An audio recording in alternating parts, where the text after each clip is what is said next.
নমস্কার বন্ধুরা, পথ ভোলার নতুন এক ভ্রমণের গল্পে আমি অভিষেক আপনাদের সবাইকে স্বাগত জানাচ্ছি। আজকের টাইটেল থেকে হয়তো বুঝেই গেছেন আজকে আমরা কোথায় যাচ্ছি। হ্যাঁ, আজকে চলেছি আমরা অম্বিকা কালনার পথে। না, শুধু অম্বিকা কালনা নয়, মন্দিরময় অম্বিকা কালনা। বাংলার ঐতিহ্য, বাংলার শিল্পকলা, বাংলার সুবর্ণ ইতিহাসের দর্শন যদি আপনি করতে চান তাহলে একবার আসতেই হবে এই অম্বিকা কালনাতে। ঘর থেকে খুবই কাছে, কলকাতা থেকে 100 কিলোমিটারের মধ্যে, একবারে পারফেক্ট জায়গা। খরচা কম, সময় কম, দিনের দিনে আপনি যেতে পারবেন, দিনের দিনে ফিরে আসতে পারবেন। আর একটা কথা বলি, আমরা যে ভবিষ্যৎ নিয়ে ভাবি না, ভয় পাই, আমাদের কি হবে ভবিষ্যৎ নিয়ে কিছুই জানি না, আমরা অযথা যে জিনিসটা জানি না সেটা নিয়ে আমরা অযথা ভয় পেতে থাকি। এবং ভবিষ্যৎ তো নির্মাণ হয় আমাদের আজকের কর্মফলের ওপর নির্ভর করে। তাই অযথা ভবিষ্যৎ নিয়ে ভয় পেয়ে দরকার নেই। আর এটা কেন বলছি জানেন? এটা আমি এই হাইওয়ের ওপর দিয়ে যেতে গিয়ে এই বহু পরিচিত এই নবান্ন হোটেলটাকে দেখলাম যখন, তখন আমার এই কথাটাই খেয়াল পড়ল। কারণ সেই নবান্ন হোটেল কিন্তু আর নবান্ন নেই, এখন নবান্ন হোটেলের নাম পরিবর্তন হয়ে লাবণ্য হয়েছে। আমি যতদূর খবর পেয়েছি কিছু একটা নাম নিয়ে কিছু একটা সমস্যা বা কিছু একটা কেস হয়েছিল অরিজিনাল নবান্নের সাথে। আমি কিন্তু আমার কোনো কাছে কিন্তু পারফেক্ট কোনো একটা খবর নয়, আমার শোনা খবর। তাই তারা নাকি নামটা পাল্টাতে বাধ্য হয়েছে, কিন্তু এই খবরের কোনো কিন্তু সত্যতা নেই, আমি শোনা খবরটা। হোটেল নবান্ন হোটেল লাবণ্য হয়ে গেছে। কি অবস্থা হয়ে গেছে চেনা যাচ্ছে না, সব জায়গা সরকার নিয়ে নিয়েছে।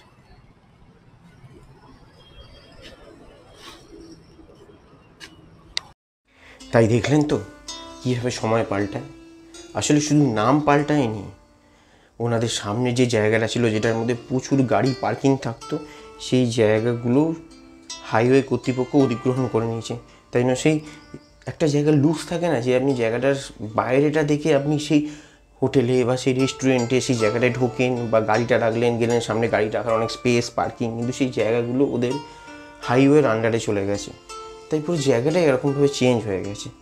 যাই হোক, এবার ভ্রমণের গল্পে আছি। এখন আমি গুড়াপে আছি।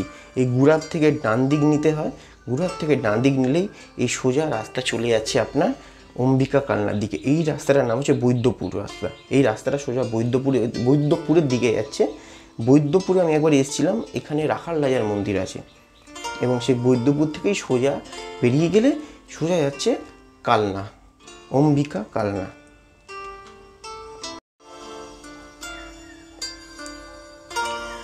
বিশ্বাস করুন, আমি শুধুমাত্র গ্রাম বাংলা ঘুরে বেড়াতে ভালোবাসি, শুধু এই সবুজ ধান ক্ষেত দেখবো বলে। মানে আমাদের গ্রাম বাংলায় এত সুন্দর এই চাষ হয় যে গ্রামে গঞ্জে গেলে এই সবুজ কার্পেটের মতো যখন বিছানো থাকে, বিঘেকে বিঘে জমি যে ধান বসানো থাকে, যেন মনে হয় যেন কেউ কার্পেট বিছিয়ে আছে। এটা দেখতে আমার এত ভালো লাগে, মানে চোখের এতটা সুখ, মানে যে এই জন্য বারবার আমি যখন এখানে আসি আমার মন থেকে একটা কথাই বেরোয় যে বারবার যেন ফিরে আসি আমি এই গ্রাম বাংলায়। যদি আবার কোনো জন্ম হয় যাতে এই বাংলাতেই হয়, কারণ বাংলাকে আমি খুব ভালোবাসি। বাঙালি জাতি, বাংলা ভাষা আর এই সোনার বাংলা সবই আমি প্রচুর পরিমাণে ভালোবাসি। আপনারা ভালোবাসুন।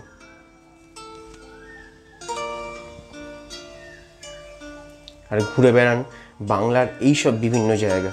আপনি বাংলার এই বিভিন্ন রকমের ঐতিহাসিক জায়গা যত ঘুরে বেড়াবেন, আমাদের এই বাংলার যারা মানুষ, যারা এই সব জায়গায় ছোটোখাটো ব্যবসা করেন, চায়ের দোকান হোক, রেস্টুরেন্ট হোক, ছোটো কেউ আখের রস বেচছে, তো আপনারা এই জিনিসগুলো যখন খাবেন, চা খান কি আখের রস খান, তো তাদেরও দুটো চলবে। আমরা চলে এসেছি এখন বৈদ্যপুরের একটা অনেক পুরনো একটা ঐতিহ্য আছে এখানে। ঐতিহ্য না, একটা মন্দির আছে, এটা নরসিংহদেবের মন্দির। আমরা ওইটা এখন দেখতে এসেছি। এই নরসিংহদেবের মন্দিরের যে টোটাল ভারটা এটা আর্কিওলজিক্যাল সার্ভে অফ ইন্ডিয়া মানে পুরাতত্ত্ব বিভাগ এটা নিয়ে নিয়েছে সেই দায়িত্বটা। এই মন্দির প্রায় 1400 বছর পুরনো। এইটা নয়, এইটা তো একটা মন্দির আছে, এর পরে যেটায় আমরা যাব সেইটা প্রায় 1400 বছর পুরনো এবং সেটা ছিল নরসিংহদেবের মন্দির। এই বৈদ্যপুর থেকে যে রাস্তা কালনা মানে অম্বিকা কালনার দিকে গেছে সেই সমস্ত রাস্তার মধ্যেই আপনি মন্দিরে ভর্তি পাবেন। শুধু মন্দির নয়, বাংলার কারুকার্য, বাংলার শিল্পকলা, আর আজ থেকে হাজার হাজার বছর পুরনো সমস্ত এই সব স্থাপত্যগুলো আপনারা চাক্ষুষ করতে পারবেন।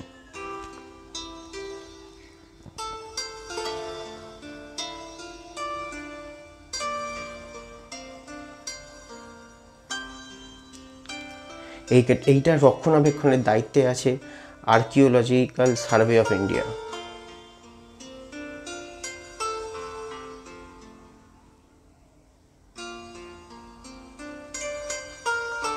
এর ভেতরে কোনো বিগ্রহ নেই, শুধুমাত্র এই মন্দিরটি আছে।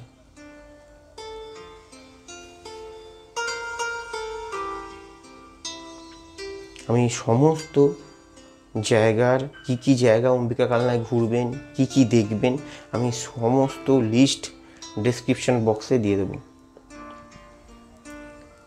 আর বন্ধুরা, গরম পড়ে গেছে, আর এই গরমের মধ্যে আখের রস কিন্তু মাস্ট। আমরা এই জায়গায় এসেছিলাম ঠিক দোল পূর্ণিমার আগে।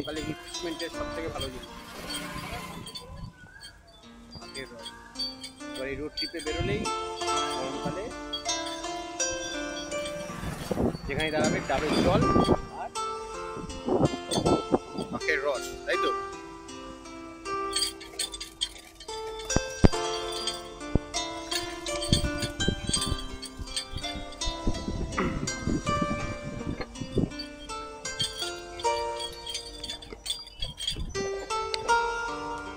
একটু রিফ্রেশ হয়ে গিয়ে এবার বেরিয়ে পড়বো একটু অম্বিকা কালনার বিভিন্ন রকম জায়গা, ঐতিহাসিক জায়গা, মন্দির চত্বর সমস্ত কিছু এক্সপ্লোর করতে।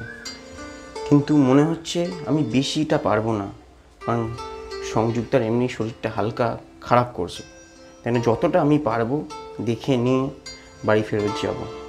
এবং প্রায় অনেকটা বেলা কি বিকাল হয়ে গেছে, আমাদের দেরি অনেকটা হয়ে গেছে, কারণ আমরা বেরিয়েছি অনেক দেরিতে। আর এইটা হচ্ছে রাজবাড়ি চত্বর বা রাজ প্যালেস। এইখানে কিন্তু ক্যামেরা অ্যালাউ নয়। আমি জানতাম না, আমি অনেক পরে জানতে পেরেছি এখানে ক্যামেরা অ্যালাউ নয়। পরে যখন আমাকে সিকিউরিটি বললো যে এখানে ক্যামেরা করতে গেলে আলাদা করে পারমিশন নিতে হবে এবং তার জন্য আপনাকে পে করতে হবে। আপনি যদি ভিডিও করতে চান নিজের জন্য বা ইউটিউবের জন্য, তাহলে আপনাকে সেই ক্যামেরা করার জন্য পে করতে হবে।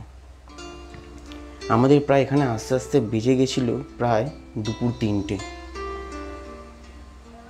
আমরা আশপাশটা ভালোভাবে এক্সপ্লোর করলাম, খুব সুন্দরভাবে ঘুরলাম। এর ভিতরে এই হচ্ছে রাজবাড়ি চত্বর এবং এরই ভিতরে হচ্ছে লালজির মন্দির। লালজি মানে হচ্ছে স্বয়ং শ্রীকৃষ্ণ। এখানে খুব সুন্দর একটা মজার জিনিস আমাদের সাথে ঘটেছে, কারণ প্রায় হয়ে গেছিল দুপুর আর আমাদের পেয়ে গেছিল খিদে। তো হঠাৎ করে মন্দিরের এক সেবায়েত বললেন, আপনারা কি ভোগ খাবেন? বললাম হ্যাঁ, কোনো অসুবিধা নেই। তখন আমরা 100 টাকার বিনিময়ে, মানে পার হেড 100 টাকা বিনিময়ে একটা সুন্দর খুব অসাধারণ আমরা ভোগ গ্রহণ করেছিলাম এখানে। একবার আসুন অম্বিকা কালনার এই মন্দিরময় অম্বিকা কালনা, যার পরতে পরতে ঐতিহ্য ইতিহাস আপনি খুঁজে পাবেন। সেই বহু বছরের রাজাদের ইতিহাস, ইভেন মহাভারতেরও কিছু ছোঁয়া আপনি এই অম্বিকা কালনাতে পাবেন। এখানে আছে যে জায়গাগুলো আপনি ঘুরবেন, এই হচ্ছে রাজবাড়ি চত্বর, সিদ্ধেশ্বরী কালী মন্দির, অনন্ত বাসুদেব মন্দির, গোপালজিউর মন্দির, জগন্নাথ বাড়ি, তারপর হচ্ছে ভবা পাগলার মন্দির, তারপরে হচ্ছে দাঁতন কাঠি ভিলা মসজিদ।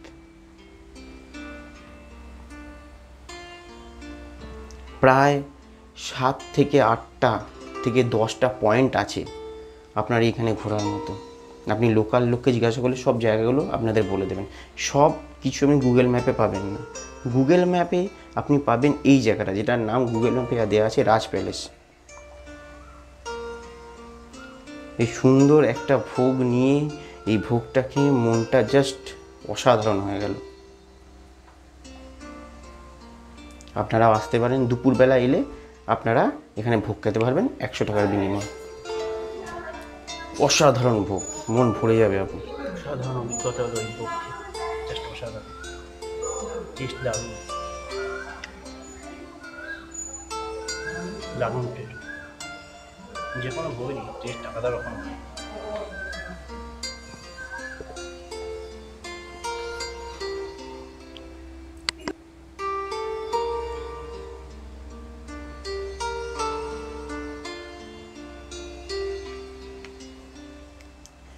দেখুন, এই হচ্ছে মন্দিরের কাজ। মন্দিরের গায়ে এত অসাধারণ শিল্পকলা, এত অসাধারণ কাজ করা যে আপনাকে দাঁড়িয়ে দেখতে হবে যে কীভাবে প্রত্যেকটা মন্দিরের গায়ে একটা করে গল্প বলা হয়েছে তার শিল্পকলার মাধ্যমে। আর এই সব মন্দির প্রায় হাজার হাজার বছর পুরনো মন্দির, আজ একটু কালের গর্ভে ক্ষয়ে ক্ষয়ে যাচ্ছে, কিন্তু এখনও ধরে রেখে দিয়েছে সেই ঐতিহ্যকে। সত্যি আমি অম্বিকা কালনা না এলে বুঝতে পারতাম না বাংলার এত রিচ যে ইতিহাস ছিল, রিচ যে যার ঐতিহ্য ছিল, শুধু সুবর্ণ ইতিহাস।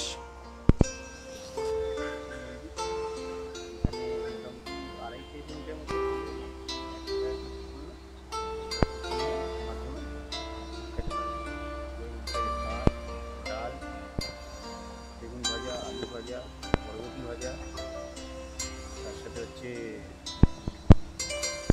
একটা ছানার তরকারি, পায়েস, চচ্চড়ি, সয়াবিন, চচ্চড়ি, সোয়াবিন, চাটনি, মিষ্টি থাকে, চাটনিও থাকে।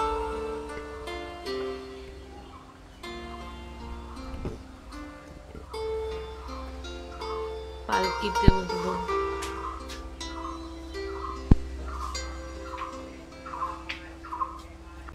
এই অম্বিকা কালনায় যখন আসবেন এখানকার মিষ্টি কিন্তু মাস্ট ট্রাই, মিষ্টি কিন্তু ট্রাই করবেনই এখানকার। তুমি মাখা সন্দেশ আর রসমালাই। এটা কি এখানকার ফেমাস? মাখা সন্দেশটা ফেমাস। আচ্ছা, আর দই, রসমালাইটা খেয়ে বলবো কেমন। আর দই খেলে কেমন লাগবে? ভালো। গরমে ঠান্ডা ঠান্ডা দই। ঠিক আছে, চলো।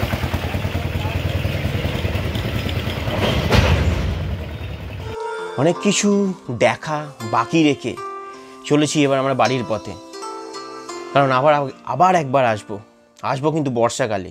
আপনারাও বর্ষাকালে আসবেন, গরমকালে কিন্তু এই গরমে আসবেন না, কারণ গরম এই কিছু বছর যাবৎ গরম এত পরিমাণে পড়ছে যে রোড ট্রিপ করা একটু চাপের হয়ে যাচ্ছে। তাই আপনারা চলে আসতে পারেন এই বর্ষাকালে, বাইক নিয়ে চলে আসুন, বা 4 চাকা যদি থাকে সেটাও নিয়ে চলে আসুন। গাড়ি আস্তে চালাবেন, দেখে চালাবেন, একেবারে চোখ কান খোলা রেখে গাড়ি চালাতে হবে যাতে কোনো দুর্ঘটনা না ঘটে যায়। রোড ট্রিপে বেরুন, সেফটি নিয়ে বেরুন, ঘুরতে থাকুন, জুড়তে থাকুন। আজকের জন্য সবাইকে টাটা, বিদায় জানাচ্ছি।